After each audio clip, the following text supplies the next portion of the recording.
ನಿಜವಾಗಿ ಎಲ್ಲವೂ ನಮ್ಮ ಹತ್ರ ಇದೆ ನೋಡಿ. ಈಗ ಸ್ಪೆಷಲ್ ಈಗ ಏನಾಗಿದೆ ಅಂದರೆ ಪೊಟ್ಯಾಶ್ ಬರೋದು ಅಮೆರಿಕದಿಂದ, ನಮ್ಮ ಹತ್ರ ಪೊಟ್ಯಾಶ್ ಇಲ್ಲ. ಅದು DAP ಅಂತ ಬರ್ತದೆ.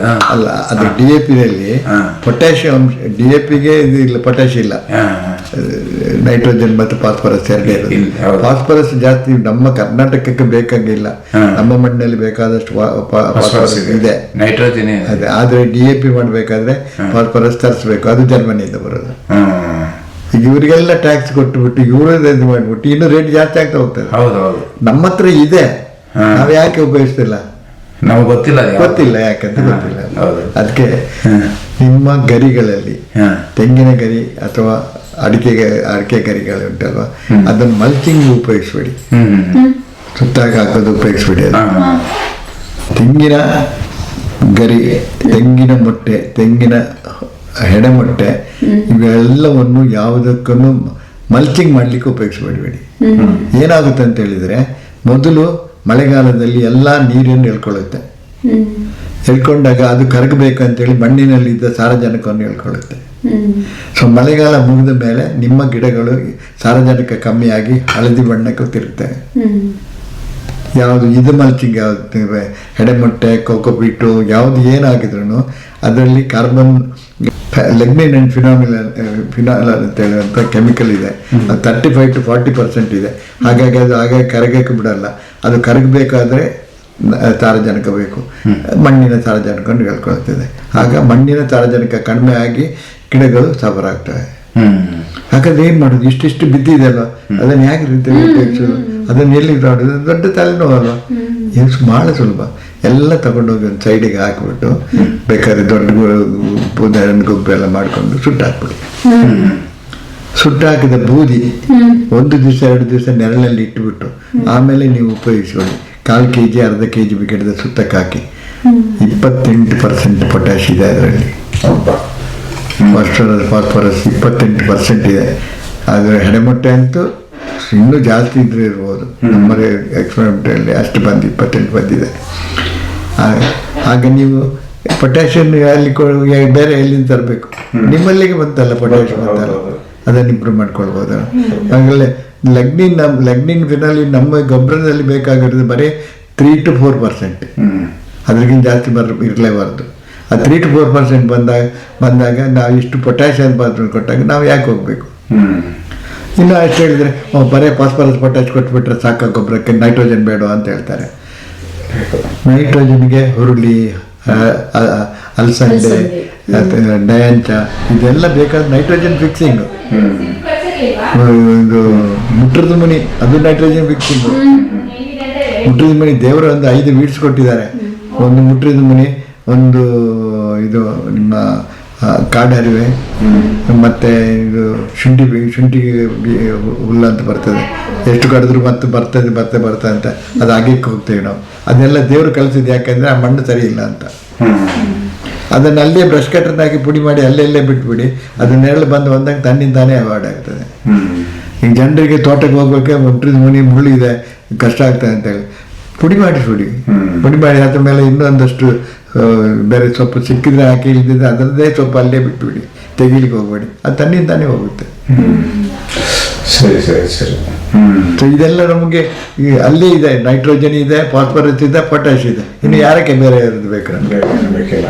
ಕಡಿಮೆ ಆದರೆ ಗೊಬ್ಬರ ಹಾಕ್ತೀವಿ, ಕರಗಿದ ಗೊಬ್ಬರ ಕಡಿಮೆ ಆಗಿದ್ದಾಗ ಹಾಕ್ತೀವಿ, ಸಾಕು, ಮುಗೀತು. ಸಾವಯವ ಕೃಷಿ ಎಷ್ಟು ಸುಲಭ ಅಂತೇಳಿ ತಿಳ್ಕೊಳ್ಳಿ.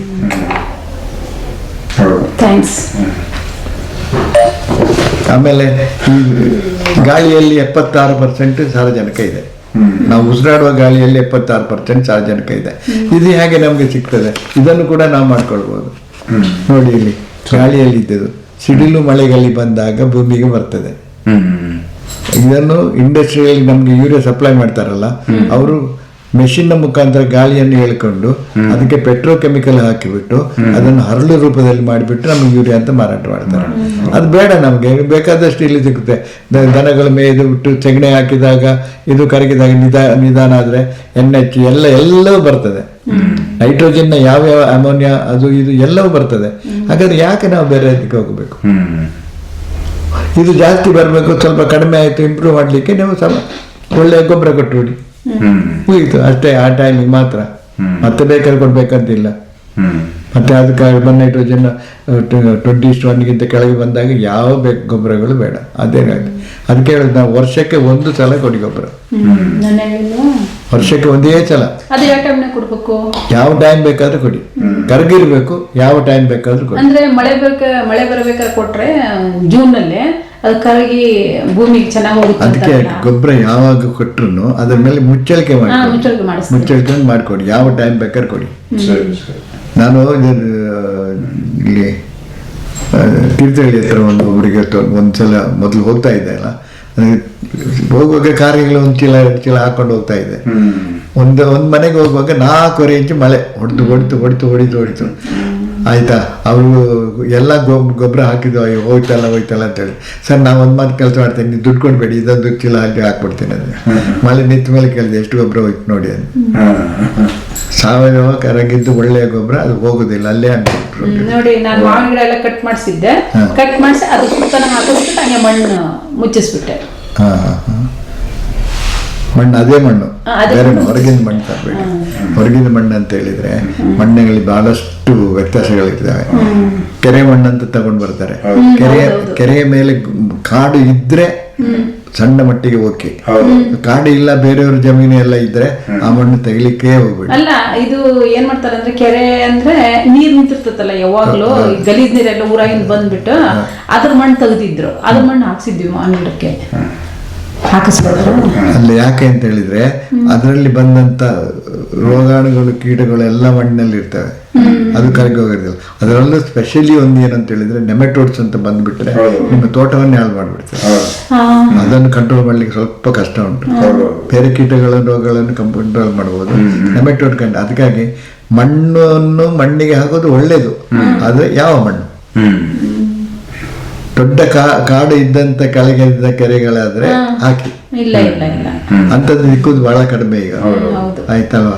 ಈ ಎಲ್ಲ ಬಂದದ್ದು ಎಲ್ಲ ಕೆಮಿಕಲ್ಸ್ ಬರ್ತದೆ, ನಳ್ಳಿಗಳೇ ಹಂಗೆ ಇದ್ದಿದ್ದು ಗಲೀಜ್ ಒಂಥರ ಬ್ರೌನಿಶ್ ಕಲರ್ ಅಲ್ಲ, ಈ ಕಲರ್ ಇತ್ತು ಮಣ್ಣು, ಅಂತವು ಬರ್ತವೆ. ಅಂತದೆಲ್ಲ ಹಾಕ್ಲಿಕ್ಕೆ ಹೋಗ್ಬೇಡಿ.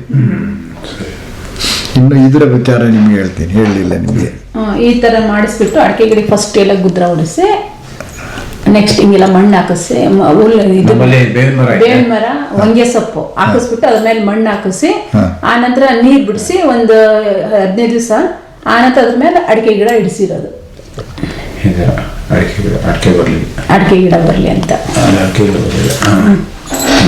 ಇಲ್ಲ, ಅಲ್ಲ, ಫಸ್ಟಿಗೆ ಅದು ಮಾಡಿದ್ದಷ್ಟೇ ನಾನು ರೆಕಾರ್ಡ್ ಮಾಡ್ಕೊಂಡಿದ್ದೆ. ಹಂಗೆ ಮಾಡಿಸ್ಕೊಂಡು ಫಸ್ಟಿಗೆಲ್ಲ ಟ್ರಂಚ್ ಹೊಡಿಸ್ಬಿಟ್ಟಿದ್ದೆ.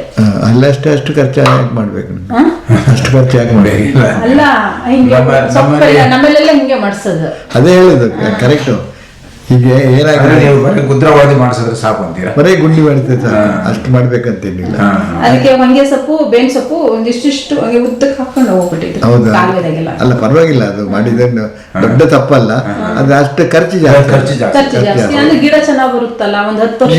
ನಾನು ಹೇಳಿದಾಗೆ ನಟ್ರನ್ನು ಗಿಡ ಬಹಳ ಚೆನ್ನಾಗಿ ಬರ್ತದೆ. ಹೌದಾ? ಹೌದು. ಈಗ ಈಸಿ ಮೆಥಡ್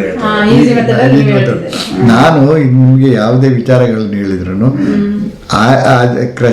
ರೈತನ ಹಾಗೆ ನನ್ನ ಕಿಚ್ಚೆ ದುಡ್ಡು ಎಷ್ಟು ಕಾಲ ಆಗ್ತದೆ ಅದನ್ನ ನೋಡ್ಕೊಂಡು ನಿಮ್ಗೆ ಹೇಳ್ತಾರೆ. ಈ ರೀತಿಯೆಲ್ಲ ಮಾಡ್ಬೋದು, ಮಾಡಿದೆ ತೊಂದರೆ ಏನಿಲ್ಲ. ಆದ್ರೆ ಅದು ಎಷ್ಟು ಪ್ರಯೋಜನ? ನೀವು ಅಷ್ಟು ದುಡ್ಡಲ್ಲಿ ಸಂಚಿ ತೆಗೆದು ಅಷ್ಟು ಬೇವಿನ ಎಲೆ, ಹೊಂಗೆ ಎಲೆ ಎಲ್ಲ ಹಾಕೊಂಡು ಮಾಡ್ಬೇಕಾದ್ರೆ ಅದು ಖರ್ಚು ಎಷ್ಟು ನಿಮಗೆ? ಅದ್ರ ಬದಲಿಗೆ ಬರೀ 2 ಅಡಿ 3 ಅಡಿಗೆ ಗುಂಡಿ ತೆಗೀರಿ. ಅದಕ್ಕೆ ಅಂದ್ರೆ ಇನ್ನೊಂದೇನಂತಾರೆ ಅಂದ್ರೆ, ಈ ಅಡಿಕೆ ಗಿಡ ಕೆಳಗಿಡ್ಬೇಕು ಅಂತ ಅಂತಾರೆ. ಯಾಕಂದ್ರೆ ಅದು ಮೇಲಿದ್ರೆ ಗಾಳಿಗೆ ಬಿದ್ದ್ಬಿಡುತ್ತೆ, ಅದು ಉದ್ದ ಜಾಸ್ತಿ ಹೋಗುತ್ತಲ್ವಾ, ಕೆಳಗಿಡ್ಬೇಕು ಅಡಿಕೆ ಗಿಡ. ಅವರಿಗೆ ಆಂಕರಿಂಗ್ ರೂಟ್ ಇದು ಗೊತ್ತೇ ಇಲ್ಲ, ಅದಕ್ಕೆ ಹೇಳ್ತಾರೆ ಅಂತ ಹೇಳಿ ಅಂದು ನನಗೆ ಆತರ. ಅಲ್ಲ, ಅದೇ ಹೇಳಿದ್ದು, ಅದಕ್ಕೆ ಆಗ್ಲೇ ನಿಮ್ಗೆ ಹೇಳಿ ಕತೆ ಹೇಳಿದ. ಅದಕ್ಕೆ ನೀವು ಏನು ಮಾಡಿದ್ರು ಅವ್ರು ಹೇಳಿದ ಗೊತ್ತಿದ್ದ, ಅದಕ್ಕೆ ಅವ್ರದ್ದು ಏನು ಇದೆ ಆಂಕರಿಂಗ್ ರೂಟ್ ಅಂತ ಗೊತ್ತಿಲ್ಲ, ಆಹಾರ ತಿನ್ನುವ ಬೇರುಗಳು ಯಾವ್ದಂತ ಗೊತ್ತಿಲ್ಲ, ಮೇಲೆ ಬರುವ ಬೇರುಗಳು ಗಾಳಿ ತಗೊಳ್ಳೋ ಬೇರು ಅಂತ ಗೊತ್ತಿಲ್ಲ. ಗಾಳಿ ತಗೊಳ್ಳೋ ಬೇರನ್ನು ಯಾವ್ದು ಡ್ಯಾಮೇಜ್ ಮಾಡಕ್ ಹೋಗ್ಬೇಡಿ, ಮಣ್ಣು ಹಾಕಬೇಡಿ, ದರ್ಗು ಎಲೆಗಳು ಹಾಕಿ ಮುಚ್ಚಿ. ನೀವ್ ಹೇಳ್ದಂಗೆ ನಾನು ಅಡಿಕೆ ಗಿಡ ಈಗ 3 ವರ್ಷ ಆಯ್ತು ಇಟ್ಟು, ಅವಕ್ಕೆ ಏನ್ ಮಾಡಿದ್ದೆ ಅಂದ್ರೆ ಅದ್ರ ಮಧ್ಯೆ ಇದ್ರ ಅಗಸೆ ಗಿಡ ಅಂತ ಹಾಕ್ಸಿದ್ದೆ. ಅಕ್ಸೆ ಗಿಡ ಅಂದ್ರೆ ಇದು ಮೇಕೆಗಳು ತಿಂತಾವ್ರಿ. ಗೊತ್ತು. ಅಕ್ಸೆ ಗಿಡ ಕಟ್ ಮಾಡಿಸಿ ಅದು ಬುಡಕ್ ಹಾಕ್ಸ್ಬಿಟ್ಟು ಮಣ್ಣು ಹಾಕ್ಸ್ಬಿಟ್ಟಿದ್ದೆ ಅಡಿಕೆ ಗಿಡಕ್ಕೆ. ಮಣ್ಣು ಹಾಕೋದು ಬೇಡ, ಬರೇ ಹಾಗೇನೆ ಬಿಟ್ಬಿಡಿ. ಹೌದಾ? ಮಣ್ಣು ಹಾಕಿದ್ರೆ ಗಾಳಿ ಅಡಿಕೆ ಕಮ್ಮಿ ಆಗುತ್ತೆ. ಬರೇ ಹಾಗೆ ಇಟ್ಬಿಟ್ರೆ ಗಾಳಿ ಅಡಿಕೆ ಕಮ್ಮಿ ಆಗುತ್ತೆ. ಗೊಬ್ಬರ ಮಾತ್ರ ತಗೊಳ್ತದೆ. ಹೌದ್ರಾ? ಮತ್ತೆ ಗೊಬ್ಬರ ಹಾಕಿದ್ದು ಆವಿಯಾಗಿ ಹೋಗಕ್ಕೆ ಬಿಡಲ್ಲ. ಜಾಸ್ತಿ ನೀರು ಬಂದ್ರೆ ಅಲ್ಲಿ ಹರಿದು ಹೋಗುತ್ತೆ. ಹಾಗಾಗಿ ನೀವು ಮಣ್ಣು ಅಂತ ಹಾಕೋದು, ಮಣ್ಣಾದ್ರೆ ಪ್ಯಾಕಿಂಗ್ ಆಯ್ತು. ಬೇರೆ ಬೇರೆ ಡಿಫೆಕ್ಟ್ ಇದೆ, ಇದು ಪ್ಯಾಕಿಂಗ್ ಇದೆ. ಇಷ್ಟೆಲ್ಲ ಇದ್ದಾಗ ನಾವು ಮಾಡಿದ ಕೆಲಸಕ್ಕೆ ಪ್ರತಿಫಲ ಕಮ್ಮಿ ಆಗುತ್ತೆ. ಕಟ್ ಮಾಡಿ ಅದ್ಮೇಲೆ ಮಲ್ಚಿಂಗ್ ಮಾಡಿಬಿಟ್ಟು ಫಸ್ಟ್ ಕ್ಲಾಸ್. ಅದನ್ನು ಗೊಬ್ಬರ ಆಗುತ್ತೆ ಚೆನ್ನಾಗಿ. ಅದನ್ನು ಸೂರ್ಯಕಿರಣ ಎಲ್ಗೊಳ್ಳುತ್ತೆ. ಅದ್ರ ಕಾಸ್ಮಿಕ್ ರೇ ಇದೆ, ಅದು ಕಟ್ಕೊಳ್ತದೆ. ಬೇವಿನ ಹಿಂಡಿ ಹೊಂಗೆ ಹಿಂಡಿ ಹಾಕಿದಷ್ಟು ಪವರ್ ಬರ್ತದೆ ಮಾಡುವ ಚೆನ್ನಾಗಿ. ಎಲ್ಲ ಮಾಡೋದು ಸರಿ. ಇದು ಇದರ ವಿಚಾರ ಹೇಳಿಲ್ಲ ನನಗೆ, ಅದನ್ನು ಹೇಳ್ತೀನಿ. ಇದು ಸೂಪರ್ 18 ಗುಳಿಗೆ ಅಂತ. ಇದು ಬುಡದಿಂದ 1 ಅಡಿ ದೂರ 2 ಇಂಚು ಮಣ್ಣು, ಬರೀ 2 ಇಂಚು ಮಣ್ಣು ತೆಗೆದು ಒಂದು ಗುಳಿಗೆ ಹಾಕಿಬಿಟ್ಟು ಮುಚ್ಚಳಿಕೆ ಮಾಡಿ 1.5 ತಿಂಗಳ ಒಳಗೆ ನಿಮ್ಮ ಏನು ರೋಗಗಳು ಕೀಟಗಳು ಇದ್ರೂ ಒಂದು ಗಿಡ 40-50% ಸತ್ತೋದ ಟೈಪ್ ಇದ್ರೂ ಜೀವ ಮಾಡಿ ಕೊಡ್ತದೆ. ಹಳೆ ಮಗು ತೋಟಕ್ಕೆ ಇಡಿಗುಂಡಿಗೆ ರೋಗ ಬಂತು ಅಂತ ಹೇಳಿದ್ರೆ ಅದನ್ನು ಸರಿಪಡಿಸಿಕೊಡ್ತದೆ. ಏನು ಮಾಡ್ತದೆ, ಹೇಗೆ ಮಾಡ್ತದೆ ಅಂತ ಹೇಳಿದರೆ ಆರ್ಗ್ಯಾನಿಕ್ ಕಾರ್ಬನ್ ಬೇಸ್ ಇದಕ್ಕೆ. ಅದಕ್ಕೆ ಬೇವಿನ ಹಿಂಡಿ, ಹೊಂಗೆ ಹಿಂಡಿ, ಹರಳಿ ಹಿಂಡಿ, ಟ್ರೈಕೋಡರ್ಮಾ, ಸುಡೋಮನಸ್ಸು ಅದನ್ನೆಲ್ಲವನ್ನು ಮಿಕ್ಸ್ ಮಾಡಿ ಇದಕ್ಕೆ ಹಾಕಿಬಿಟ್ಟು ಉಂಡೆ ಮಾಡ್ತೇವೆ. ಒಂದು 60 ಗ್ರಾಮ್ ಮಾಡ್ಕೊಳ್ತೇವೆ ಪ್ರತಿಯೊಂದು ಮೊದಲು ಮಾಡುವ. ಅದು ಒಣಗಿದ ಮೇಲೆ 30 to 40 ಗ್ರಾಮ್ಸ್ ಬರ್ತದೆ. ಇದು ನೀವು ಅಪ್ಲೈ ಮಾಡೋದು 1 ಅಡಿ ದೂರ 2 ಇಂಚು ಮಣ್ಣು ತೆಗೆದುಬಿಟ್ಟು ಒಂದು ಗುಳಿಗೆ ಹಾಕಿಬಿಟ್ಟು ಅದನ್ನು ಮುಚ್ಚಳಿಕೆ ಮಾಡ್ಕೊಂಡು ಬಿಟ್ಟರೆ ಆಯ್ತು, ಸಾಕು. 1-1.5 ತಿಂಗಳೊಳಗೆ ಗಿಡದ ರೆಸ್ಪಾನ್ಸ್. ಯಾವ ಗಿಡ ಬೇಕಾದಾಗ ಎಷ್ಟು ವರ್ಷದ್ದೇ ಆಗಲಿ, ಮ್ಯಾಕ್ಸಿಮಮ್ 1 ವರ್ಷಕ್ಕೆ 12 ಗುಳಿಗೆ ಬೇಕಾಗುತ್ತೆ. ಆದರೆ ನಾವು ಎಲ್ರಿಗೂ ಹೇಳೋದು 12 ಗುಳಿಗೆ ಹಾಕಬೇಡಿ. ಯಾಕೆಂದ್ರೆ ಮೊದಲು ದೊಡ್ಡ ಮರಗಳಾದ್ರೆ 4 ಹಾಕಿ, 4 ದಿಕ್ಕಿನಲ್ಲಿ 4 ಹಾಕಿ, 1 ಅಡಿ ದೂರ 4 ದಿಕ್ಕುಗಳನ್ನು ಹಾಕ್ಬಿಟ್ಟು ಹಾಕಬೇಡಿ. ಸಣ್ಣ ಗಿಡಗಳಾದ್ರೆ 2 ಹಾಕಿ. ಇನ್ನು ಹೂವಿನ ಗಿಡಗಳಾದ್ರೆ ಒಂದೇ ಸಾಕು. ಹಾಕಿ ನೋಡಿ, ರೆಸ್ಪಾನ್ಸ್ ಬರ್ತದೆ. ಬಂದಾಗ ನಿಮ್ಗೆ ಯಾವ ರೀತಿ ಆಗ್ತದೆ ಅಂತ ಗೊತ್ತಾಗುತ್ತೆ. ಆಗ ನೀವು ಬೇಕಾದ್ರೆ ಹಾಕ್ಬೋದು. ಇನ್ನು 4 ಹಾಕಿದ ಮೇಲೆ ಇನ್ನೊಂದ್ಸಲ ಹಾಕ್ಬೇಕಾ ಬೇಡ ಅಂತ ಗಿಡನೇ ಹೇಳುತ್ತೆ ನಿಮ್ಗೆ. ಅದು ನೀವು ಈ ಗೊಬ್ಬರ ಒಂದು 3 kg 5 kg ಅಡಿಕೆಗೆ ಹಾಕಿಬಿಟ್ರೆ ಇದನ್ನು ಹಾಕಿಬಿಟ್ರೆ ಮತ್ತೆ ಬೇಕಾಗುದಿಲ್ಲ, ಕಂಪ್ಲೀಟ್. ಅಂದ್ರೆ ಇವಾಗ ಇದ್ರದ್ದು ಕೊಟ್ಟಿಗೆ ಗೊಬ್ಬರ ಹಾಕಿನೂ ಇದನ್ನ ಇಡ್ಬೋದ್ರ? ಕೊಟ್ಟಿಗೆ ಗೊಬ್ಬರ ಹಾಕಿದ್ರು ಇಡ್ಬೇಕು. ಕೊಟ್ಟಿಗೆ ಗೊಬ್ಬರದ ಪವರ್ ಜಾಸ್ತಿ ಮಾಡಿಕೊಡ್ತದೆ, ಇದು ಮಾಡಿಕೊಡ್ತದೆ. ಟ್ರೈಕೋಡರ್ಮಾ, ಸುಡೋಮನಸ್ ಎಲ್ಲ ಇರೋದ್ರಿಂದ ಕಂಪ್ಲೀಟ್. ನೀವು ರೆಗ್ಯುಲರ್ ಹಾಕಿ ಒಂದು 2-3 ವರ್ಷ ಹಾಕಿ ನಿಮ್ಮ ಮಣ್ಣು ಕಾಡು ಮಣ್ಣು ಆ ಮಟ್ಟಿಗೆ ಬರ್ತದೆ. ಮೊನ್ನೆ ಇಲ್ಲಿ ಒಬ್ಬರು ಸರ್ವೆ ಅವರು ಬಂದಿದ್ರು. ಅವ್ರು ಯಾರು ಹೇಳಿದ್ ಬಂದಂತ ಕೇಳ್ಕೊಂಡು ತಗೊಂಡೋದ್ರು. ಒಂದು 25 ದಿವಸದಲ್ಲಿ ಬಂದು ಸರ್ ನಮ್ಮ ಬಿಳಿ ಮಣ್ಣು ಕಪ್ಪಾಗ್ಬಿಟ್ಟಿದೆ ಅಂತ. ಕೆಂಪು ಮಣ್ಣು. ಕೆಂಪು ಮಣ್ಣು ಅಂದ್ರೆ ಕಪ್ಪು ಮಣ್ಣು ಆಗಿರುತ್ತೆ. ಕಪ್ಪು ಅಂದ್ರೆ ಕಾಡು ಮಣ್ಣು. ಇಲ್ಲ, ನಮ್ಮ ಕಡೆ ಎಲ್ಲ ಕೆಂಪು ಮಣ್ಣೆ. ಅಲ್ಲ, ನಿಮ್ಮ ಕಡೆ ಕೆಂಪಾಗಿರ್ಲಿ, ಅದ್ರದ್ದು CN ರೇಷಿಯೋ ಅದು ಅಷ್ಟು ಇರೋದಿಲ್ಲ. ಅದು ಇನ್ನೊಂದೇನಂದ್ರೆ ಕಡಲೆಕಾಯಿ ಅಲ್ರಿ, ಆ ಕಡೆ ಬೆಳೆಯೋದು ಮರಳು ತರ ಇರುತ್ತೆ. ಹೌದು, ಅದೆಲ್ಲವೂ ಪುಡಿ ಆಗಿಬಿಟ್ಟು ಬಹಳ ಚೆನ್ನಾಗಿ ಆಗ್ತಾ ಹೋಗ್ತಾ ಇರ್ತದೆ. ಈ ಪಾಟಿಗೆ ಆಗ್ತಾ ಹೋದ್ರೆ ಇದನ್ನು 1 ವರ್ಷ 2 ವರ್ಷ ಕಂಟಿನ್ಯೂ ಮಾಡಿದ್ರೆ 10 ವರ್ಷ ಮತ್ತೆ ರೀಪಾಟಿಂಗ್ ಬೇಡ, ಅದೇ ಮಣ್ಣು ಸಾಕಾಗುತ್ತೆ. ಅದು ಮಣ್ಣಿನ ಪವರನ್ನು ಜಾಸ್ತಿ ಮಾಡಿಕೊಡ್ತದೆ.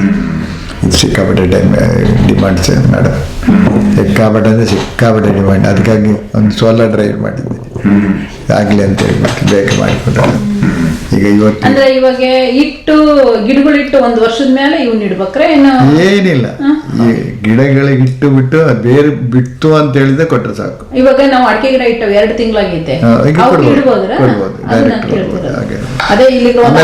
ಆಮೇಲೆ ಇನ್ನೊಂದು ಇದ್ರಲ್ಲಿ ಏನಂದ್ರೆ ನಾನೋ ಟೆಕ್ನಾಲಜಿ ಅದು ನೋಡಿ. ಇದೆಲ್ಲ ಕಪ್ಪಾಗಿದೆ, ಇದು ಬಿಳಿ ಇದೆ. ಯಾಕೆ? ಇದನ್ನು ಬಿಸಾಡೋಕೆ ಇಲ್ಲ. ಇದರಲ್ಲಿ ಇರುವಂತಹ 18 ಪೋಷಕಾಂಶಗಳು ಯಾವ್ದಾದ್ರು 1-2 ಕಮ್ಮಿ ಆದ್ರೆ ಈ ರೀತಿ ಬರ್ತದೆ. ವೈಟ್ ಬರ್ತದೆ, ಇದು ಫುಲ್ ಇರ್ತದೆ. ಆ ರೀತಿ ಅದೇ ರಿಸಲ್ಟ್ ಇದನ್ನು ಕೊಡ್ತದೆ. ಆದ್ರೆ ಇದು ಕಮ್ಮಿ ಆಗಿತ್ತು, ಅದನ್ನು ಸರಿ ಮಾಡೋಕ್ಕೆ ಫಂಗಸ್ ಬಂತು. ಅದು ಪರ್ಟಿಕ್ಯುಲರ್ ಫಂಗಸ್ ಅದನ್ನು ಸರಿ ಮಾಡ್ತದೆ. ಯಾವುದ್ರಲ್ಲಿ ಕಮ್ಮಿ ಉಂಟು ಅದನ್ನು ಸರಿ ಮಾಡ್ತದೆ. ಅದು ಕಮ್ಮಿ ಇಲ್ಲೋ ಅದು ಹಾಗೇನೆ ಉಂಟು ಹಾಗೇನೆ ಇರ್ತದೆ. ಇದು ಒಳ್ಳೆ ರಿಸಲ್ಟ್ ಕೊಟ್ಟಿದೆ. ಕೆಲವು ನನಗೇನೆ ಆಶ್ಚರ್ಯ ಆಗುತ್ತೆ ಅಂತ ಕೊಡ್ತದೆ. ಇವಾಗ ಅಡಿಕೆ ಗಿಡಕ್ಕೆ 2 ಇಟ್ರೆ ಸಾಕು, ಆ ಕಡೆ ಆ ಕಡೆ ಒಂದು ಈ ಕಡೆ ಒಂದು ಈಗ ಅವು 4 ವರ್ಷದ ಗಿಡಗಳು ಹಾಕೋದು 2 ಸಾಕು. 2 ಸಾಕು. ಇವಾಗ ಒಂದು 200 ಇಟ್ಟಿದ್ದಾವೆ, ಅವು 2 ತಿಂಗಳಾಗಿದೆ. 2 ತಿಂಗಳ ಅದಕ್ಕೂ 1-2 ಇಟ್ಬಿಡಿ. ಅಂದ್ರೆ 1 ಇಟ್ರೆ 1 ತಿಂಗಳು ರಿಸಲ್ಟ್ ಬಂದ್ಬಿಡ್ತದೆ. 2 ಇಟ್ರೆ 2 ತಿಂಗಳು, 4 ಇಟ್ರೆ 4 ತಿಂಗಳು. ಅಲ್ಲಿವರೆಗೆ ಬೇರೆ ಯಾವ್ದು ಹಾಕ್ಬೇಕಂತಲೂ ಇಲ್ಲ. ಯಾಕಂದ್ರೆ ಈ ಕೆಳಗಡೆ ನಾನು ಹೇಳಿದ್ನಲ್ಲ, ಇದೆಲ್ಲ ಮಲ್ಚಿಂಗ್ ಮಾಡಿಸಿದೇವೆ, ಮತ್ತೆ ಇದು ಇಟ್ರು ಪರವಾಗಿಲ್ಲ ಅಂತ ಕೇಳ್ತಿರ. ಇದು ಅದನ್ನೇ ಇಂಪ್ರೂವ್ ಮಾಡಿ ಕೊಡ್ತದೆ, ಅದರ ಪವರ್ ಅನ್ನೇ ಜಾಸ್ತಿ ಮಾಡ್ತದೆ. ಹೌದ್ರಾ? ಹೊಂಗೆ ಮತ್ತು ಬೇವಿನ ಎಲೆಗಳಲ್ಲಿ ನಿಮ್ಗೆ 40-50% ಎರಡು ಸೇರಿದ್ರೆ ಒಂದು 60-65% ರೋಗಗಳನ್ನು ತಡೆಗಟ್ಟುವ ಶಕ್ತಿ ಇದೆ. ಇನ್ನೂ ಉಂಟಲ್ಲ 35-40%. ಅದನ್ನು ಸರಿ ಮಾಡ್ಬೇಕಲ್ಲ, ಅದರ ಪವರ್ ಜಾಸ್ತಿ ಆಗ್ಬೇಕಲ್ಲ, ಇದು ಮಾಡಿಕೊಡುತ್ತೆ. ಎಲೆ ಒಂದೇ ಅಲ್ಲ, ಗಿಡ ಇರುತ್ತಲ್ರಿ, ಹಂಗೆ ಕಟ್ ಮಾಡಿ ಹಾಕಿಸ್ಬಿಟ್ರು. ಅದೇ ಕಟ್ಟಿಗೆ ಕೂಡ ಹಾಕಿಸ್ಬಿಟ್ಟ. ಅದಿರ್ಲಿ, ಸ್ವಲ್ಪ ಗಾಳಿ ಅಡಕೆ ಇರ್ತದೆ, ತೊಂದರೆ ಇಲ್ಲ. ಮತ್ತೆ ಆ ಟ್ರೆಂಚ್ ಮತ್ತೆ ನೀವೇನು ಇದೆಲ್ಲ ಈಗ ಟ್ರೆಂಚ್ ಮಳೆ ನೀರು ನಿಲ್ತು ನಿಮ್ ತೋಟದಲ್ಲಿ, ನಮ್ಗೆ ನೀರ್ ಬೇಕು, ಯಾಕಂದ್ರೆ ನಮ್ ಕಡೆ ಮಳೆ ಕಡಿಮೆ ಇಲ್ರಿ, ಅದಕ್ಕೆ ಟ್ರೆಂಚ್ ಹೊಡಿಸಿ ಇಡೋದು. ನೀರ್ ನಿಲ್ಬೇಕು ಅಂತ ಹೇಳಿ. ನೀರ್ ನಿಲ್ಬೇಕು, ಟ್ರೆಂಚ್ ಹೊಡೆದ್ರೆ ನೀರು ನಿಲ್ಲಲ್ಲ, ಹೋಗ್ಬಿಡುತ್ತೆ. ಹೌದ್ರಾ? ಹೌದು. ಹಾಗಾಗಿ ನಾನು ನೀರು ನಿಲ್ಲುವ ಜಾಗದಲ್ಲಿ ಕೂಡ ಟ್ರೆಂಚ್, ಓಪನ್ ಟ್ರೆಂಚ್ ಮಾಡಬೇಡಿ ಅಂತ. ಟ್ರೆಂಚ್ ಮಾಡುವಾಗ 4.5 ಅಡಿ ದೂರದಲ್ಲಿ ಮಾಡಿ, ಗಿಡದ ದೂರದಲ್ಲಿ ಟ್ರೆಂಚ್ ಮಾಡಿ, ಆಮೇಲೆ ಅದಕ್ಕೆ ಕಲ್ಲು, ಮಣ್ಣು, ಸೌದೆ ಗಿಡದೆ ಹಾಕ್ಬಿಟ್ಟು ಮುಚ್ಚಿಬಿಟ್ಟಿ. ನೀರು ಎಳ್ಕೊಂಡು ಹೋಗುತ್ತೆ, ಮೇಲೆ ಇರುದಿಲ್ಲ, ಮೇಲೆಲ್ಲ ಕಂಪ್ಲೀಟ್ ಕವರ್ ಆಗಿರುತ್ತದೆ. ಈಗ ಚವಳಿಕೆ ಆಗೋದಿಲ್ಲ. ಇಲ್ಲಾಂದ್ರೆ ಹಾಗೇನು ಓಪನ್ ಆಗಿ ಬಿಟ್ಬಿಟ್ರೆ ಟ್ರೆಂಚ್ ಇಷ್ಟು ಹೊಡೆದ್ರೆ ಈ ಕಡೆಯಿಂದ ಮಾಡಿ. ಇನ್ನೊಂದೇನ್ರಿ ಅಂದ್ರೆ, ಒಂದು ದೊಡ್ಡ ಕಲ್ಲು ಬಂಡೆ ಐತಿ, ಈ ರೂಮ್ ಎಷ್ಟಾದ್ರೆ ಅಷ್ಟು ಕಲ್ಲು ಬಂಡೆ ಐತಿ, ಅದ್ರ ಮಧ್ಯೆ ಒಂಚೂರು ಮಣ್ಣು ಐತಿ, ಅದ್ರೊಳಗ ಹುಣಸೆ ಗಿಡ ಬೆಳೆದೈತ್ರಿ. ಎಷ್ಟು ದೊಡ್ಡದೈತಿ ಹುಣಸೆ ಗಿಡ, ಈ ರೂಮ್ ಅಷ್ಟು ದೊಡ್ಡದೈತಿ. ನಾನು ಅದಕ್ಕೆ ಇದಕ್ಕೆ ಹೆಂಗ್ ಸಿಗ್ತೈತೆ ಆಹಾರ, ಆ ಕಲ್ಲ ಹುಟ್ಟೈತಿ ಅಂತ ನಾನು ಅನ್ಕೊಂತೇನೆ. ಅದಕ್ಕೆ ನೀವು ಹೇಳಿದಲ್ಲ ಐಡಿಯಾ, ಕಲ್ಲು ತಣ್ಣಗಿರುತ್ತಲ್ವಾ, ಅಲ್ಲಿಂದ ಅದು ಹಿಡ್ಕೊಂಡ್ಬಿಡುತ್ತೆ. ಇಲ್ಲ, ನಿಮ್ಮ ಮಣ್ಣು ಆಗಿರಿದೆ ಕಲ್ಲಿನಿಂದ. ನಿಮ್ಮ ಮಣ್ಣು ಆಗುವುದೇ ಕಲ್ಲಿನಿಂದ. ಹಾಗಾಗಿ ಅದು ಹುಣಸೆ ಮರಕ್ಕೆ ಸ್ವಲ್ಪ ಸಣ್ಣ ಬಿರುಕು ಸಿಕ್ಕಿದ್ರೆ ನೋಡಿ, ಅದಕ್ಕೆ ತೋರಿಸ್ತಾ ಇದ್ದೀನಿ. ಬಂಡೆ ಜಾಗ ಇದು, ಖಾಲಿ ಜಾಗ ಇದು ಗಿಡಗಳು ಬೆಳೀಬೇಕಾದ್ರೆ 1 ವರ್ಷದಿಂದ 10 ವರ್ಷ ಟೈಮ್ ಬೇಕು. ಕುರ್ಚಿಲ್ ಗಿಡ ಬರ್ಬೇಕಾದ್ರೆ 10-100 ವರ್ಷ ಬೇಕು. ಕಾಡುಗಳು ಬರ್ಬೇಕಾದ್ರೆ 200 ವರ್ಷ ಬೇಕು. ಎಲ್ಲವೂ ಬಂಡೆಯಿಂದನೇ ಬಂದಿರುವಂತದ್ದು. ಅದಕ್ಕೆ ಇದು ಇಷ್ಟು ಆಗ್ಬೇಕಾದ್ರೆ 2 ಕಾಲಿನ ಪ್ರಾಣಿಗಳು ಮತ್ತು 4 ಕಾಲಿನ ಪ್ರಾಣಿಗಳು ಇಲ್ಲಿ ಅಡ್ಡಾಡಬಾರ್ದು. 2 ಕಾಲಿಂದ ನಾವು, 4 ಕಾಲಿಂದ ಅವು. ಇಲ್ಲಿ ನೋಡಿ, ಎಲ್ಲವೂ ಬಂಡೆ. ಬಂಡೆಯ ಮೇಲೆ ಗಾಳಿಯಲ್ಲಿ ಬಂದಂತ ಗೊಬ್ಬರದ ತುಣುಕುಗಳು ಬಿದ್ದು ಬಿಟ್ಟು ಹುಲ್ಲು ಬೆಳೀತದೆ. ಅದು ಹುಲ್ಲು ಬೆಳೆದ ಮೇಲೆ ಸ್ವಲ್ಪ ಜಾಸ್ತಿ ದಿವಸ ಆದ್ಮೇಲೆ ಇನ್ನು ಸ್ವಲ್ಪ ಸಣ್ಣ ಗಿಡಗಳು ಬೆಳೀತದೆ. ಹುಣಸೆ ಗಿಡ ಇಲ್ಲೆಲ್ಲ ಇಲ್ಲಿ ಬರ್ತದೆ. ಆಮೇಲೆ ಇನ್ನು ಜಾಸ್ತಿ ಆದಾಗ ಬಂಡೆ ಕರಗಿಕೊಂಡು ಹೋಗುತ್ತೆ, ಗಿಡಗಳು ಜಾಸ್ತಿ ಬರ್ತವೆ. ಕರಗುವಾಗ ಕೆಲವು ಕೆಂಪು ಮಣ್ಣಾಗುತ್ತೆ, ಕೆಲವು ಕಪ್ಪು ಮಣ್ಣಾಗುತ್ತೆ, ಕೆಲವು ಬಿಳಿ ಮಣ್ಣಾಗುತ್ತೆ. ಆಮೇಲೆ ಬಂಡೆ ಪಕ್ಕನ ಮಾವಿನ ಗಿಡ ಇಡ್ಸಿದ್ದೇನೆ, ಅದು ಚೆನ್ನಾಗಿ ಬಂದೈತೆ ಮಾವಿನ ಗಿಡ. ಬರ್ತದೆ, ಖಂಡಿತ ಬರ್ತದೆ. ಅದಕ್ಕಾಗಿ ಹಾಗೆ ಯಾವ ರೀತಿ ಮಣ್ಣು ಆಗುತ್ತೆ ಅಂತ ಹೇಳೋದು ನಮ್ಗೆ ಗೊತ್ತಿರಬೇಕು. ಬಂಡೆ ಇದ್ರೆ ಬಂಡೆ ಇದಾಗಿದೆ ಅಂತ ಹೇಳಿ ಏನಿಲ್ಲ. ನಾನು ಒಂದು ಕೇರಳದಲ್ಲಿ ಒಂದು ಇದು ಪ್ಲಾಟ್ನವರಿಗೆ ಬಂಡೆ ಮೇಲೆ ಒಂದು ಗಾರ್ಡನ್ ಮಾಡಿಕೊಟ್ಟಿದ್ದೀನಿ. ಅದು ಯಾವ್ದೋ ಊರಲ್ಲಿ ಆ ಕಡೆ ಹುಬ್ಳಿ ಸೈಡ್ ಏನೋ ಯಾವ್ದೋ, ಅವಳು ಬಂಡೆ ಅಂತೆ, ಅವಳಿಗೆ ಪಾಪ ಏನು ಹೊಲ ಇಲ್ಲ, ಆ ಬಂಡೆ ಮೇಲೆ ಮಣ್ಣು 2 ಟ್ರ್ಯಾಕ್ಟರ್ನ ಹೊಡೆಸ್ಬಿಟ್ಟು ಅದ್ರಲ್ಲಿ ಮಾವಿನ ಗಿಡ ಬೆಳೆದಿಲ್ಲ. ಅವಳು ಅವಾರ್ಡ್ ಏನೋ ಬಂದಿತ್ತು, 4-5 ವರ್ಷದ ತಳಗ ಟಿವಿಯಲ್ಲಿ ತೋರಿಸಿದ್ರು. ಬರ್ತದೆ. ನಾವೇನು ಮಣ್ಣು ಬಂಡೆ ಇಳಿಜಾರಿತ್ತು, ಮಣ್ಣು ಕೊಚ್ಕೊಂಡು ಹೋಗ್ತಾ, ಇಲ್ಲಿ ಸ್ವಲ್ಪ ಕಲ್ಲು ಕಟ್ಟಿ ಅದೇ ಮಣ್ಣಿನ ಕಲ್ಲಿ ಮಣ್ಣು ಹಾಕ್ಬಿಡಿ, ಆ ಗಿಡ ಹಾಕ್ಬಿಡಿ, ಎಲ್ಲ ಲಾಸ್ ಒಂದು. ಕೇರಳದವರು ಜಾಸ್ತಿ ಆ ರೀತಿ ಮಾಡ್ತಾರೆ. ಕೇರಳದವರು ಜಾಸ್ತಿ ಮಾಡ್ತಾರೆ. ಅವ್ರ ತೋಟ ದೊಡ್ಡ ದೊಡ್ಡ ತೋಟಗಳಿದೆ, ಬಂಡೆಗಳಿದ್ರೆ ಅಲ್ಲಿ ಅದರಲ್ಲೂ ಗಿಡ ಹಾಕ್ತಾರೆ. ನಮ್ಮಲ್ಲಿ ಬಂಡೆ ಎಲ್ಲ ಯಾಕೆ ಬಿಟ್ಬಿಡಿ ಅಂತ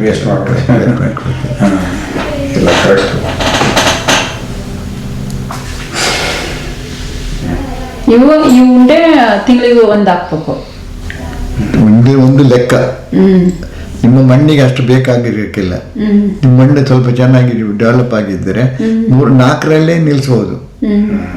ಒಂದು ವರ್ಷ, ಮತ್ತೊಂದು ವರ್ಷಕ್ಕೆ ಪುನಃ ಒಂದು 4 ಮಾಡ್ಬೋದು. ಇನ್ನೊಂದೇನಂದ್ರೆ ನಾವು ಒಂದು 10 ವರ್ಷ ಅಲ್ಲಿ ಏನು ಉಳುಮೆ ಮಾಡಿಲ್ಲ, ಆಮೇಲೆ ಗೊಬ್ಬರ ಏನು ಹಾಕಿಲ್ಲ, ಕುರಿ ಮೇಕೆ ಯಾವಾಗ ಓಡಾಡ್ತಿದ್ವು ಆ ಜಾಗದಲ್ಲಿ. ಇವಾಗ ಗಿಡ ಇಟ್ಟಿದ್ವಿ ನಾವು ಅದ್ರಲ್ಲಿ. ಪರವಾಗಿಲ್ಲ, ಚೆನ್ನಾಗಿ ಬರುತ್ತೆ. ಇದು ನೀವು ಜಾಸ್ತಿ ಗೊಬ್ಬರ ಕೊಡ್ಬೇಕಂತೇನಿಲ್ಲ, ಇದೇನೇ ಕೊಟ್ಬಿಟ್ರೆ ಆಗುತ್ತೆ. ಹೌದಾ? ಒಂದು ವರ್ಷಕ್ಕೆ ಒಂದು ಗಿಡಕ್ಕೆ 180 ರೂಪಾಯಿ ಖರ್ಚಾಗುತ್ತೆ. ಇದಾಕಿದಾಗ ಒಂದು ವರ್ಷಕ್ಕೆ 180 ಮ್ಯಾಕ್ಸಿಮಮ್. ಹೌದು, ಅಷ್ಟು ಹಾಕ್ಬೇಕಂತಿಲ್ಲ. ನಿಮ್ ಗಿಡ ನೀವು ಮಾತಾಡ್ದಾಗ ಗೊತ್ತಾಗುತ್ತೆ ನಿಮ್ಗೆ. ಒಳ್ಳೆ ಫ್ರೆಂಡ್ ಮಾಡ್ಕೊಳ್ತೀರ ಇಷ್ಟ ಜೊತೆ. ಇದ್ರಲ್ಲಿ ಬರ್ಬೋದಲ್ಲ ಅಲ್ವಾ, ಇದ್ರ ಗಿಡ ತೋರ್ಸಾಕ, ನಿಮ್ ನೀರ್ಲಗಣಿನ ಗಿಡ ತೋರ್ಸೋದಲ್ಲ, ನಿಮ್ದು ಇದ್ರಲ್ಲಿ ಬರ್ಬೋದಲ್ಲ. ಇನ್ನು ಹಾಕಿ ಕ್ಯಾಮ್ರಾ ಹೇಳಿದ್ದ ಇಲ್ಲಿ ಮಠ ನಮ್ಮಲ್ಲಿ ಕರಡಿ ಕಾಟ ಜಾಸ್ತಿ. ಕರಡಿಗ ಇವಾಗ ನವಿಲುಗಳು ಜಾಸ್ತಿ. ಎಲ್ಲ ಕೆಲಸ ಮಾಡಿ ನವಿಲಿ ಕಡಿಮೆ ಮಾಡ್ಬೇಕಾದ್ರೆ ಹುರುಳಿ ಬೀಜ ಬಿತ್ತನೆ ಮಾಡಿ. ಹೌದ್ರಾ? ಹುರುಳಿ ತಿನ್ನಲ್ಲ ಅವು. ಬರೋದಿಲ್ಲ ಮತ್ತೆ ಹುಳಿ ತಿನ್ನಲ್ರ? ತಿನ್ನಲ್ಲ. ಸ್ವಲ್ಪ ಜಾಸ್ತಿ ಹುರುಳಿ ಹಾಕ್ಬಿಡಿ, ನಮ್ಗೆ ನೈಟ್ರೋಜನ್ ಫಿಕ್ಸಿಂಗ್ ಆಗುತ್ತೆ. ನಾನು ಯಾವಾಗ್ಲೂ ಹೇಳ್ತೇನೆ ನಮ್ಮನೆ ಇವ್ರಿಗೆ, ನೋಡ್ರಿ ಅಲಸಂದಿ ಕಾಳು ಉಗ್ಗಿ ಬಿಡೋಣ, ಇದನ್ನ ಮಳೆ ಬರಬೇಕಾದ್ರೆ ನೀವು ಟ್ಯಾಕ್ ಹೊಡಿತಾರಲ್ಲ, ಸುಮ್ಮನೆ ಚೆಲ್ ಬಿಡ, ನಿಂಗೆ ಅದೊಂದು ಇಷ್ಟಿಷ್ಟುದ್ದ ಬೆಳೀತದಲ್ಲ, ಅವ್ ಮತ್ತೆ ನೀವು ಇದನ್ನ ಮತ್ತೆ ಟ್ಯಾಕ್ಟ್ರಿಂಗ್ ಓಡಿಸ್ರಿ, ಅದೇ ಗ್ರೀನ್ ಮ್ಯಾಟ್ ಅಂತೇಳಿ ಅದೇ ಆಗುತ್ತೆ, ಅದೇ ಗೊಬ್ಬರ ಆಗುತ್ತೆ ಅಂತಾನೆ ಇರ್ತಾನೆ ಇವ್ರನ್ನ. ಟ್ರ್ಯಾಕ್ಟರ್ ಓಡಿಸ್ಬೇಡಿ, ಮಣ್ಣು ಗಟ್ಟಿ ಆಗುತ್ತೆ, ಗಾಳಿ ಆಡಿಕೆ ಕಡಿಮೆ ಆಗುತ್ತೆ, ಇಳುವರಿ ಕಮ್ಮಿ ಆಗುತ್ತೆ. ಮಣ್ಣಿನಲ್ಲಿ ಕೂಡ ಎರೆಹುಳ ರೈತರ ಬೆನ್ನೆಲುಬು ಅಂತ ಯಾಕೆ ಹೇಳುದಂದ್ರೆ, ಎರೆಹುಳ ಏನ್ ಮಾಡ್ತದೆ, ಒಳಗಿಂದ ಗಾಳಿ ಕೊಡ್ತದೆ. ಎರೆಹುಳ ಗೊಬ್ಬರ ಅಂತ ಸರ್ಕಾರದವರು ಪ್ರಚಾರ ಮಾಡಿ ಬಂದಿರೋದು. ಆದ್ರೆ ಎರೆಹುಳ ಏನು ಮಾಡುತ್ತೆ? ಮಾಡೋದು ಇಷ್ಟೇ, ನೀವು ಏನು ಅದಕ್ಕೆ ತಿನ್ನಕ್ಕೆ ಕೊಡ್ತೀರಾ ಅದರಲ್ಲಿ ಇದ್ದಂಥ ಸಾರಜನಕವನ್ನು 4-5 ಪಟ್ಟು ಜಾಸ್ತಿ ಮಾಡ್ತದೆ, ಫಾಸ್ಫರಸ್ 7 ಪಟ್ಟು ಮಾಡ್ತದೆ, ಪೊಟ್ಯಾಷಿಯಂ 11 ಪಟ್ಟು ಮಾಡ್ತದೆ, ಉಳಿದ ಸೂಕ್ಷ್ಮವನ್ನು 4 ಪಟ್ಟು ಮಾಡ್ತದೆ. ನೀವು ತಿನ್ನೋದು ಕೊಡೋದೇ ಕಮ್ಮಿ ಆಗಿದ್ರೆ ಅದು ಇಲ್ಲಿಂದ ಕೊಡ್ತದೆ. ಇದೆಲ್ಲ ಏನ್ರಿ? ಇದು ಔಷಧಿಗಳು. ಈಗ ಕೀಟಗಳು ರೋಗಗಳು ಕಡಿಮೆ ಆಗಲಿಲ್ಲ, ಗಿಡಗಳಿಗೆ ಕಡಿಮೆ ಆಗಲಿಲ್ಲ, ಅಡಿಕೆ ಗಿಡಕ್ಕೆ ಕೊಳೆ ರೋಗ ಬಂತು, ಅದನ್ನ ಮಾಡಲಿಕ್ಕೆ ಸುಳಿ ಹೋಗ್ತಾ ಇದ್ದಾವೆ, ಅದಕ್ಕೆಲ್ಲ ಇದು ಔಷಧಿಗಳು. ಔಷಧಿ ಅಂದರೆ ಇದರಲ್ಲಿ ಒಂದು ತ್ರಿಷಿಕ ಅಂತಿದೆ, ಇದು ಬೇರೆ ಹುಳಕ್ಕೆ, ಇದು ತ್ರಿಷಿಕ. ಇವೆರಡು. ಇದರಲ್ಲಿಯೂ ಕೂಡ 16 ಪೋಷಕಾಂಶಗಳಿದ್ದಾವೆ. ಅದೇನು ಮಾಡ್ತವೆ ಅಂದರೆ, ಮೊದಲನೇ ತಿಂಗಳಲ್ಲಿ ವಾರಕ್ಕೆ 1 ಸಲ ಆಗಿ 4 ಸಲ ಸ್ಪ್ರೇ ಮಾಡಬೇಕು. ಒಂದೇ ಸಲ ಆ್ಯಕ್ಟ್ ಮಾಡ್ತದೆ, ಆದರೆ ಪವರ್ ಸ್ವಲ್ಪ ಜಾಸ್ತಿ ಆಗಿ ವಾರಕ್ಕೆ 1 ಸಲ ಮಾಡಿದರೆ ಏನು ಮಾಡ್ತದೆ ಅಂದರೆ, ಮೊದಲು ಹೊಡೆದು ಕೂಡಲೇ ನಿಮಗೆ ಅದು ಗಿಡಗಳು ಡ್ಯಾಮೇಜ್ ಮಾಡೋದು, ತಿನ್ನುವುದು ಅದೆಲ್ಲ ನಿಂತು ಬಿಡ್ತದೆ. ಮತ್ತೊಂದರಲ್ಲಿ ಅದು ಏನಾಗುತ್ತೆ ಅಂದರೆ, ಮತ್ತೊಂದು ಸ್ಪ್ರೇಯಲ್ಲಿ ಮರಿ ಇಡುವುದೆಲ್ಲ ನಿಂತು ಹೋಗ್ಬಿಡ್ತದೆ. 3ನೇ ಇದರಲ್ಲಿ ಕೊಂದು ಬಿಡ್ತದೆ. 4ನೇ ಇದರಲ್ಲಿ ಟಾನಿಕ್. ನಿಮ್ಗೆ ಡಾಕ್ಟರ್ ಹತ್ರ ಹೋದ್ರೆ ಆಂಟಿಬಯೋಟಿಕ್ ಕೊಡ್ತಾರೆ, ಒಂದು ಬಿ ಕಾಂಪ್ಲೆಕ್ಸ್ ಕೊಡ್ತಾರಲ್ಲ, ಆ ಆಕ್ಷನ್ ಇದರಲ್ಲಿ ಆಗುತ್ತೆ. ಇದು 10 ml 1 ಲೀಟರ್ ನೀರಿಗೆ. 10 ml. ಅದು ನಿಮ್ಮ ತೊಗರಿ ಮತ್ತೆ ಬೀನ್ಸು ತರಕಾರಿಯಲ್ಲಿ ಆದರೆ 1 ml 2 ml ಅಷ್ಟೇ ಸಾಕು. ಅದು 1 ಸಲ ಸ್ಪ್ರೇ ಮಾಡಿ ಸಾಕಾಗುತ್ತೆ. ಮತ್ತೆ 1 ತಿಂಗಳ ನಂತರ ಬೇಕು ಅಂದ್ರೆ ನೀವು ಮತ್ತೆ ಹೊಡಿಬಹುದು, ಇಲ್ದ್ರೆ ಬಿಟ್ಟು ಬಿಡ್ಬೋದು. 1 ಲೀಟರ್ 10 ml. 1 ಲೀಟರ್ ನೀರಿಗೆ 10 ml ಅಂದ್ರೆ 200 ಲೀಟರ್ ಡ್ರಮ್ ಇದೆಲ್ಲ, ಅದಕ್ಕೆ 2 ಲೀಟರ್. ಅದೇ 20 ಲೀಟರ್ ಬೆನ್ನಿಗೆ ಹಾಕೊಂಡು ಹೊಡಿಯೋದು, ಅದಕ್ಕೆ 200 ml.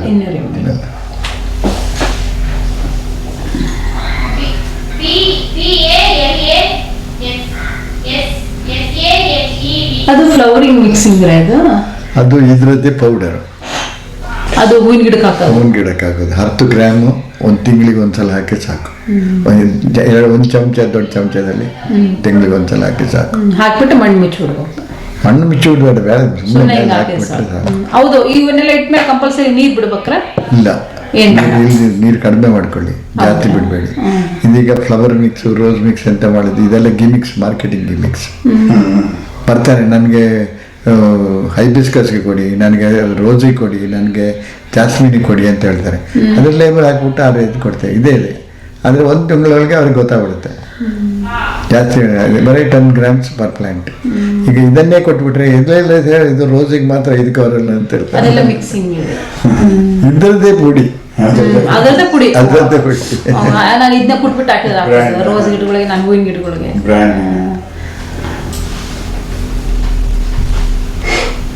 ಬರಲ್ಲ. ಸರಿ ಇಲ್ಲ ಕ್ಯಾಮ್ರಾ ನಿಮ್ದು ತಿರುಗ್ತಾ ಇಲ್ಲ.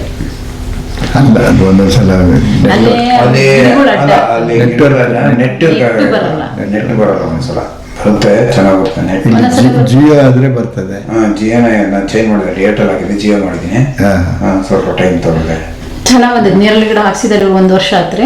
ಚೆನ್ನಾಗಿ ಇಷ್ಟಿದಪ್ಪ ಅದು ಗಿಡ ಇವಾಗ. ಅದು 1 ವರ್ಷದ ಗಿಡನ ತಂದು ಹಾಕಿದ್ವಿ, ಇವಾಗ 2 ವರ್ಷ ಆಯ್ತದ ಅನ್ಸುತ್ತೆ. ಅದು 1 ವರ್ಷ ಅವ್ರು ಬೆಳೆಸಿರ್ತಾರೆ, 1 ವರ್ಷ ನಾವು ಬೆಳೆಸೀವಿ. ಇನ್ನು ನೆಕ್ಸ್ಟ್ ಇಯರ್ ಇಂದ ಕ್ರಾಪ್ ಸ್ಟಾರ್ಟ್ ಆಗುತ್ತೆ. ಕೂಡಲೇ ಚೇಂಜ್ ಮಾಡಿ ಕೆಮಿಕಲ್ ನಿಂದ ಆರ್ಗ್ಯಾನಿಕ್. ಇಲ್ಲ ನಾವು ಕೆಮಿಕಲ್ ಹಾಕಲ್ಲ. ಅಲ್ಲಲ್ಲ, ನೀವು ಹಾಕಲ್ಲ, ಅವ್ರು ಬೆಳೆಸುವ ಕೆಮಿಕಲ್ ಹಾಕ್ತೀವಿ. ಹಾ.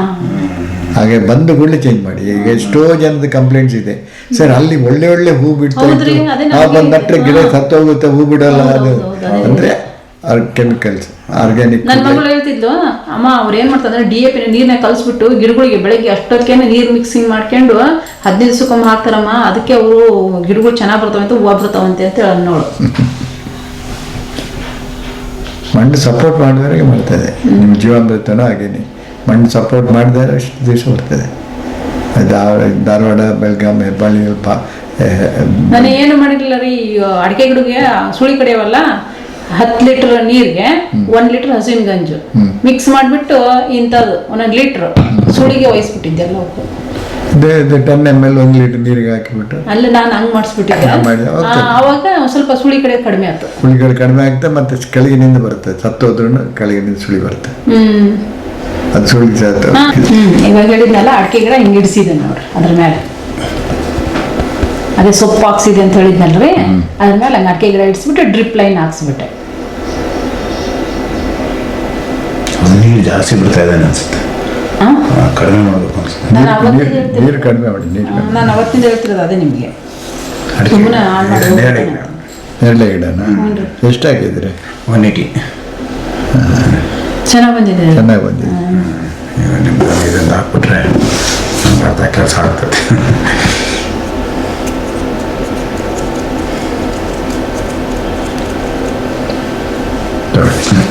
ಇದು ಹಳೆ ಅಡಿಕೆ ಗಿಡ 4 ವರ್ಷ ಆಗಿತ್ತು. ಇವಾಗ ಎಲ್ಲೋ ಒಂದೊಂದು ಗೊನೆ ಆಗ್ತಾ ಐತಿ. ಫಸ್ಟ್ ಪೂಜೆ ಮಾಡ್ಬೇಕಂದ್ರೆ ಮೊನ್ನೆ ಪೂಜೆ ಮಾಡಿದ್ದೆ 2 ತಿಂಗಳಿಂದ. ಅದಂದ್ರೆ ಈ ವರ್ಷ ಏನು ಹಿಡಿಯಲ್ಲಮ್ಮ, ಅವೆಲ್ಲ ಉದುರಿಸ್ತವೆ. ನೆಕ್ಸ್ಟ್ ಇಯರ್ ಅವು ಹಿಡಿಯೋದು ಅಂತ ಹೇಳಿ ಗೊನೆಗಳೆಲ್ಲ. ನೆಕ್ಸ್ಟ್ ಇಯರ್ ಹೇಳಿದ್ರು ಒಂದು ಅಡಿಕೆ ಮರದ ಕೆಪಾಸಿಟಿ ಹೇಳ್ತೇನೆ ನಿಮಗೆ. ಒಳ್ಳೆ ಗಿಡ ಚೆನ್ನಾಗಿದ್ದಾದ್ರೆ 54 kg ಹಸಿ ಅಡಿಕೆ ಕೊಡ್ತದೆ. 54 kg ಹಸಿ ಅಡಿಕೆ ಕೊಡ್ತದೆ, 8 ಗೊನೆ ಬರ್ತದೆ. ಒಳ್ಳೆ ರೀತಿಯ ಇದು ಹೇಳ್ತೇನೆ. ಈಗ ಶಿವಮೊಗ್ಗದವ್ರದ್ದು ಒಬ್ರು ಕತೆ ಹೇಳ್ತೇನೆ ನಿಮಗೆ. ಅವರು ಏನು ಮಾಡಿದ್ದಾರೆ, ಯಾರೋ ಹೇಳಿದರು ಸಾವಯವ ಗೊಬ್ಬರ ಚೆನ್ನಾಗಿದೆ ಬನ್ನಿ ಅಲ್ಲಿಗೆ ಹೋಗಿ ಅಂತ ಇಲ್ಲಿಗೆ ಬಂದರು. ಬಂದಾಗ ಅವರು 3.5 ಟನ್ ಪಿಕಪ್ ತಗೊಂಡು 3.5 ಟನ್ ತಗೊಂಡು ಹೋಗ್ತಾನೆ ಅಂತ ಹೇಳಿ. ನೀವು ಹಾಕೋ ಮೊದಲು ಯಾವುದು ಗಿಡಗಳು ಸರಿಯಾಗಿ ಕೊಡ್ತಾ ಇಲ್ವ, ಇಳುವರಿ ಕೊಡ್ತಾ ಇಲ್ವಾ, ಅದಕ್ಕೆ ಮಾತ್ರ ಒಂದು ಪೇಂಟ್ ಹೊಡೆದು ಬಿಟ್ಟು ಗಿಡಕ್ಕೆ ಹಾಕ್ಬಿಡಿ, ಮತ್ತು ಮುಂದಿನ ವರ್ಷಕ್ಕೆ ನೋಡೋಣ ಅಂತ ಹೇಳಿದೆ. ಅವ್ರಿಗೇನಾಗಿದೆ ಅಂದರೆ, ಆಗ ಅವ್ರು ಬರುವಾಗ ಒಂದು ಮರ 5 kg ಇಂದ 6 kg ಹಸಿ ಅಡಿಕೆ ಕೊಡ್ತಾಯಿತ್ತು. ಅವ್ರಿಗೆ ಗೊಬ್ಬರ ಹಾಕಿದ ಕೂಡಲೇ ಒಂದೇ ರೀತಿ ಎಲ್ಲ ಒಳ್ಳೆ ಮರ ಜಾಸ್ತಿ ಬರೋಕ್ಕೆ ಶುರು ಆಯ್ತಲ್ಲ ಅಂತ ಹೇಳ್ಬಿಟ್ಟು ಪುನಃ ಗಾಡಿ ತಗೊಂಡು ಬಂದರು. 12.5 ಟನ್ ತಗೊಂಡು ಹೋದ್ರು. ಆಯಿತಾ, ಅದು ಆಯಿತು. ಅದಾದಮೇಲೆ ಭಾಳ ಚೆನ್ನಾಗಿ ತೋಟ ಆಯಿತು. ನಮಗೆ 10 kg ಅಡಿಕೆ ಬರ್ತಾ ಇದೆ ಅಂತ ಹೇಳಿದರು. ಸರಿ ಆಗದೆ, ಸರಿ 3 ಟನ್ ಬೇಕು ನನಗೆ ಅಂದರು. ಹಾಗೆ ಹೇಳಿದೆ, 100 ಟನ್ ಈಗ ಕೊಡ್ತೀನಿ, ನೀವು ಬಂದಿದ್ದಕ್ಕೆ ಕೊಡ್ತೀನಿ, 100 ಟನ್ ಕಳಿಸ್ತೀನಿ. ಆದರೆ ನೆಕ್ಸ್ಟ್ ಇಯರಿಗೆ ನಾನು ಗೊಬ್ಬರ ಕೊಡಲ್ಲ ನಿಮಗೆ. ಯಾಕೆ ಅಂತ ಹೇಳಿದೆ. ಅಲ್ಲ, ನಿಮ್ಗೊಬ್ಬರಿಗೆ ಕೊಟ್ಟರೆ ಬೇರೆಯವ್ರಿಗೆ ಕೊಡಬೇಕಲ್ಲ, ನೀವು ಮಾಡಬೇಕು. ಗೊಬ್ಬರ ಯಾಕೆ ಕೊಡಲ್ಲ ಅಂದರೆ, ನಿಮ್ಗೆ ಮಾಡ್ಲಿಕ್ಕೆ ಆಗಲಿಲ್ಲ ಅಂದರೆ, ಯಾಕಂದರೆ ಅವನ್ನೆಲ್ಲ ಕೇಳ್ಕೊಂಡೆ. 45,000 ಅಡಿಕೆ ಮರ ಇದ್ದಾರೆ. ಆಯ್ತಾ,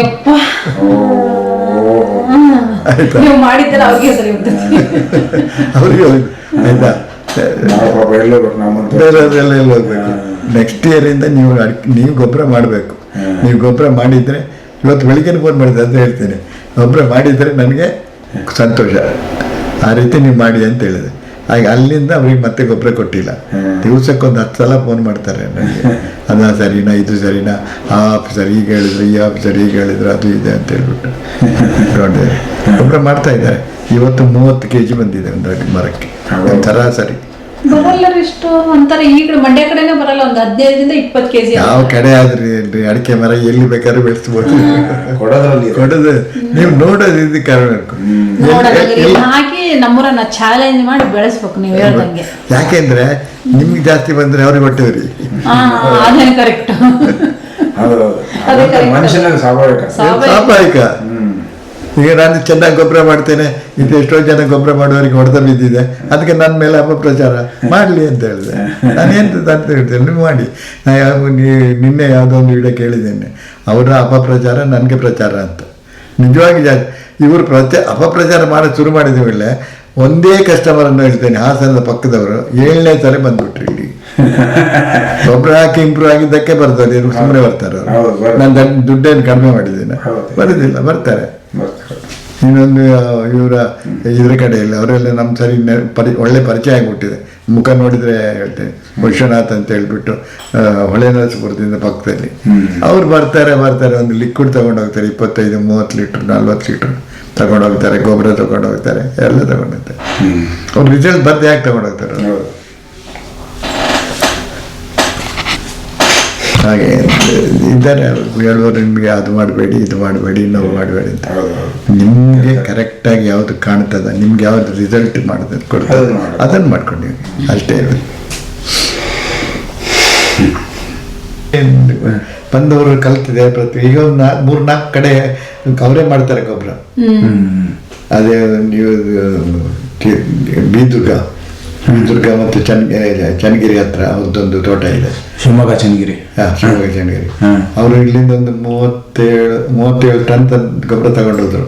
ಒಂದ್ಸಲ 27, ಒಂದ್ಸಲ 15 ತಗೊಂಡೋದ್ರು. ಗುಳಿಗೆ ಒಂದು 6,000 ಗುಳಿಗೆ ತಗೊಂಡೋಗಿದ್ದಾರೆ. ನಾನು ಹೇಳಿದೆ, ನೀವು ಸುಮ್ಮನೆ ಯಾಕೆ ಇದು ಮಾಡ್ತೀರಿ, ದುಡ್ಡನ್ನು ಮಾಡಿ ನೀವು. ನಾನೀಗ 900 ರೂಪಾಯಿ ನಿಮ್ಗೆ ಕೊಡ್ತೇನೆ, ನಾನು ಡಿಸ್ಕೌಂಟ್ನಲ್ಲಿ 900 ರೂಪಾಯಿ ಕೊಡೋದು. ನೀವು ಮಾಡಿದ್ರೆ 600-700 ರೂಪಾಯಿಗಳಿಗೆ ಮಾಡಿಕೊಡ್ಬೋದು. ಪ್ಲಸ್ ಟ್ರಾನ್ಸ್ಪೋರ್ಟ್ ಎಕ್ಸ್ಪೆನ್ಸ್ ಎಲ್ಲ ಜಾಸ್ತಿ ಮಾಡ್ತಾ ಇದ್ದಾರೆ. ಈಗ ಅವರು ಮಾಡ್ತಾ ಇದ್ದಾರೆ. ನಾವು ಹಿರಿಯರ ಹತ್ರ ತಂದಿದ್ವಲ್ಲ, ಅವ್ರು ಎರೆಹುಳು ಗೊಬ್ಬರ ಮಾಡ್ತೀವಿ ಅಂತೇಳಿ ಆಯಮ್ಮ ಅಂತಲ್ರಿ, MLA ಮಗಳು. ಅದೇ ಇರ್ಬೇಕು ಏನೋ ಇವ್ರು ಹೇಳೋದು ಅನ್ಸುತ್ತೆ. ಹೌದಾ? ಅವ್ರದ್ದು 100-200 ಎಕರೆ ಫುಲ್ ಕಾಂಪೌಂಡ್ ದೊಡ್ಡದು. ಅವರೇ ಅನ್ಕೊಂಡೆ, ಆಯಮ್ಮನು ಹಂಗಂತ. ಇಲ್ಲೇ ಕೆಲವರು ಮಾಡ್ತಾರೆ. ಇಲ್ಲಿ ಹೊಳೆನರಸೀಪುರದಲ್ಲಿ ಪಕ್ಕ ಮಳವಳ್ಳಿಯಿಂದ ಒಬ್ರು ಮಾಡ್ತಾ ಇದ್ದಾರೆ. ದಾವಣಗೆರೆಯಲ್ಲಿ ಒಬ್ರು ಮಾಡ್ತಾ ಇದ್ದಾರೆ, ರಿಟೈರ್ಡ್ SP ಪರಮೇಶಪ್ಪ ಅಂತ ಹೇಳ್ಬಿಟ್ಟು ಅವರು ಮಾಡ್ತಾ ಇದ್ದಾರೆ. ಚನ್ನಗಿರಿಯಲ್ಲಿ ಅವರು ಮಾಡ್ತಾ ಇದ್ದಾರೆ. ಕೆಲವರೆಲ್ಲ ಬಹಳ ಜನ ಇಂಟ್ರೆಸ್ಟ್ ಐತೆ ಮಾಡ್ತಾರೆ. ಅಲ್ಲ ಅಂದ್ರೆ ಅವರಿಗೆ ರಾ ಮೆಟೀರಿಯಲ್ ಸಿಕ್ಕಿದಾಗ ನಾನು ಹೇಳ್ತೇನೆ, ಮಾಡಿ, ನಿಮ್ಗೆ ರಾ ಮೆಟೀರಿಯಲ್ ಸಿಗ್ತದಲ್ಲ ಮಾಡಿ ಅಂತ. ಈಗ ನನಗೂ ನೋಡಿ, ಬೇವಿನ ಹಿಂಡಿ ತಂದು ನಾವು ಮಾಡಿದ್ದೆ ಖಾಲಿ ಆಯಿತು. ಕಡೆಗೆ ಯಾರು ನೆಕ್ಸ್ಟ್ ಬೆಸ್ಟ್ ಮಾಡೋದು ಯಾರು ಅಂತ ಹೇಳಿದ್ರೆ ಈ ಬಯೋಫ್ಯೂಯಲ್ ಪಾರ್ಕ್ ಅಂತ ಹಾಸನದ ಹತ್ರ ಒಂದು ಇದೆ. ಕಾಸ್ಟ್ ನಮ್ಗಿಂತ 1-2 ರೂಪಾಯಿ ಜಾಸ್ತಿ ಕೊಡ್ಬೇಕು kgಗೆ, ತೊಂದರೆ ಇಲ್ಲ. ನನಗೆ ಪುನಃ ಮಾಡುವಾಗ ಲೇಟ್ ಆಗುತ್ತೆ ಅಂತೇಳಿ ಅವ್ರ ಹತ್ರ ಒಂದು 500 kg 1 ಟನ್ ಏನೋ ತರಿಸ್ತೀನಿ ಮಧ್ಯದಲ್ಲಿ. ನಮ್ದು ಬೇರೆ ಹಿಂಡಿನ ಪೌಡರ್ ತರಿಸಿದ್ರೆ ಅಲ್ಲಲ್ಲ, ಅವ್ರದ್ದು ಹಿಂಡಿ ಆಯಿಲ್ ತೆಗೆದದ್ದು ಹಿಂಡಿ. ನಾವು ಹೇಳಿದಾಗ ಮಾಡ್ತಾರೆ ಅವರು, ಅದೇ ರೀತಿ ಮಾಡ್ತಾರೆ. ಇಲ್ಲ, ಯಾಕಂದ್ರೆ ಅವ್ರದ್ದೆಲ್ಲ ನಾವು ಇಲ್ಲ ಅಂದ್ರೆ ನನಗೆ ಬೇವಿನ ಬೀಜ ತರಬೇಕು, ಅದು ತೊಳಿಬೇಕು, ಜಳ್ಳು ಎಲ್ಲ ತೆಗಿಬೇಕು. ಅದು ಮಾಡಿಬಿಟ್ಟು ಪಲ್ವರೈಸರ್ ಮಾಡ್ಕೊಡ್ತೀನಿ, ನಾನು ತೊಂದರೆ ಏನಿಲ್ಲ. ಹಂಗೆ ಹಿಂಡಿ ಆಗೇನೆ, ಹಿಂಡಿ ಆಗೇನೆ ಮಾಡ್ಕೊಂಡಿರ್ತೀನಿ. ಈಗ ಎಲ್ಲ ಖಾಲಿ ಆಗಿದೆ, ಸಿಕ್ಕಾಪಟ್ಟೆ ಡಿಮಾಂಡ್ ಆಗಿಬಿಟ್ಟಿದೆ. ಮೇಡಮ್ ಇವತ್ತು ಬಂದು ಹೇಳ್ತಾರೆ, ನಾವು ನಾಳೆಗೆ ಗುಳಿಗೆ ಮಾಡೋಕ್ಕಾಗಲ್ಲ ಇದ್ದಿದ್ದಿಲ್ಲ ಅಂತ. ಸರಿಯಪ್ಪ ತರಲಿಬಿಡು ಅಂತ. ಹೌದು, ಇದು ಬೇವಿಂದು ಎಣ್ಣೆ ಇರುತ್ತಲ್ರಿ, ನೀರ್ನೆಲ್ಲ ಹಾಕಿದ ಮಿಕ್ಸ್ ಆಗಲ್ವಲ್ಲ, ಏನ ಗಿಡಕ್ಕೆ ಹೊಡಿಬೇಕು ಅಂತಂದ್ರೆ.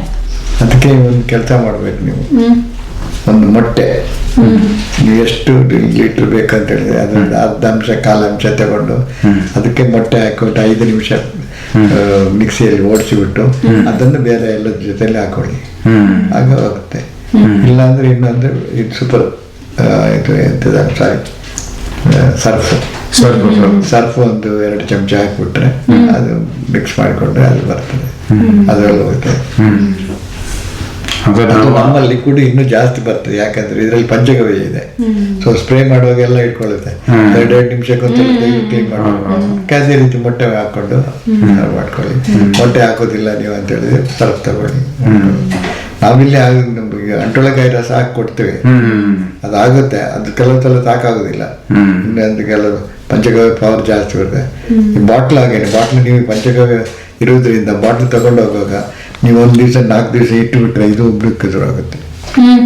ಅದಕ್ಕೆ ಒಂದು ಹೋಲ್ಸ್ ಮಾಡಬೇಕು, ಇಲ್ಲಾಂದ್ರೆ ಇದು ಏರ್ ಹೋಗ್ಲಿಕ್ಕೆ. ಅದು ಓಪನ್ ಆಗಿ ಇಟ್ಬಿಡಿ, ಏನಾಗಲ್ಲ, ಕ್ವಾಲಿಟಿ ಹಾಳಾಗೋದಿಲ್ಲ. ಮತ್ತೆ ಸ್ವಲ್ಪ ಸಾಲಿಡಿಫಿಕೇಶನ್ ಆಗುತ್ತೆ, ಅದು ಕೆಳಗಿಂದ ಸ್ವಲ್ಪ ಆಗೋದು.